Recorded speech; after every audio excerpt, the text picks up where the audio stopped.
بسم اللہ الرحمن الرحیم نحمدہ ونصلی علی رسولہ الکریم اما بعد۔ میں آپ حضرات کے سامنے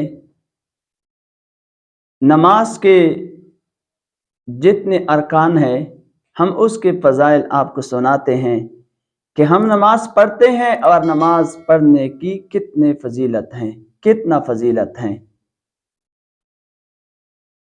اس سے پہلے میں نے تیسری وجہ بتائی کہ جب بندہ نماز کے لیے کھڑا ہوتا ہے اور ادھر اللہ اکبر کہہ کر نیت باندھتا ہے تو اللہ جل شانہ اس بندے کے سارے گناہ معاف کر دیتے ہیں۔ اور جب بندہ سبحانک اللہم پڑھ کر اس کے بعد اعوذ باللہ پڑھتا ہے تو نمازی کے ایک ایک بال کے بدلے ایک ایک نیکی ملتی ہے۔ تو نمازی کے ایک ایک بال کے بدلے ایک ایک نیکی ملتی ہے۔ اور جب بندہ الحمدللہ پڑھتا ہے تو اس کو ایک حج اور عمرے کا ثواب ملتا ہے۔ اور جب بندہ رکوع کرتا ہے اور رکوع میں سبحان ربی العظیم پڑھتا ہے تو اس کو اتنا ثواب ملتا ہے جیسے اس بندے نے تمام آسمانی کتابوں کی تلاوت کی ہے، اور اس پر جتنا اجر ملتا ہے اتنا اس بندے کو الحمدللہ یعنی سورہ فاتحہ کے پڑھنے پر ملتا ہے۔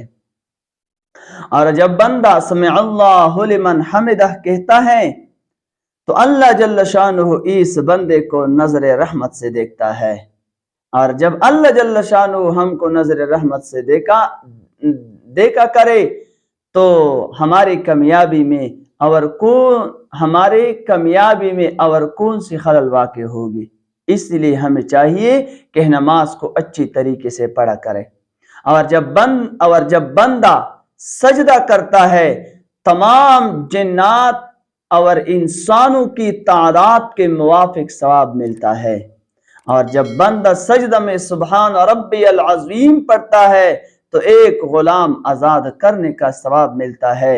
اور جب بندہ سلام پھیرتا ہے السلام علیکم ورحمۃ اللہ تو اس بندی کے لیے جنت کے 8 دروازے کھول جاتے ہیں، جس دروازے سے دل چاہے اس دروازے پہ جنت میں داخل ہو جائے۔